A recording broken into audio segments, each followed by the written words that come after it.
Unlock the past. Talking about likes and dislikes in past perfect tense. Hello, learners. Today, we're diving into a very specific, but equally important topic: how to express likes and dislikes in the past perfect tense. Specifically, we'll focus on using the phrases, how much had you liked, and how much had he, she liked. This can seem a little tricky, but don't worry, we'll go through it step by step. First things first, let's clarify what we mean by past perfect tense. In English, we use the past perfect tense to talk about actions that happened before another action in the past. This tense is formed with had plus the past participle of the verb. For example, she had finished her work before she went home. Now, let's look at how we can express likes in past perfect tense.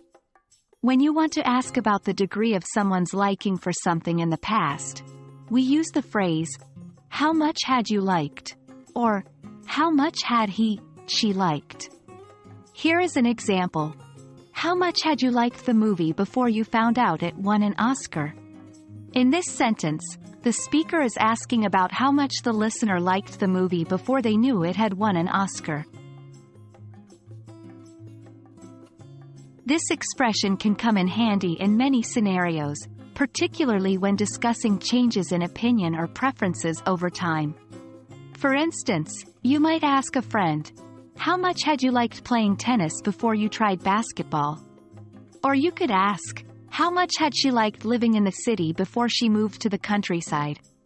Remember, the purpose of these questions is to probe for information about past preferences that may have since changed.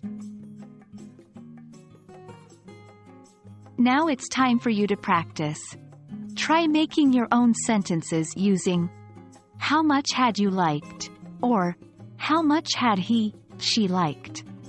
Try to think of situations where someone's likes or dislikes might have changed over time. Practice with a partner if possible. That wraps up our discussion on using how much had you liked and how much had he, she liked in the past perfect tense. Remember, mastering a language involves understanding its nuances, and practicing this will help you become more proficient in English. Keep practicing, and soon you'll be using these phrases naturally. Thank you for joining us today, and as always, happy learning.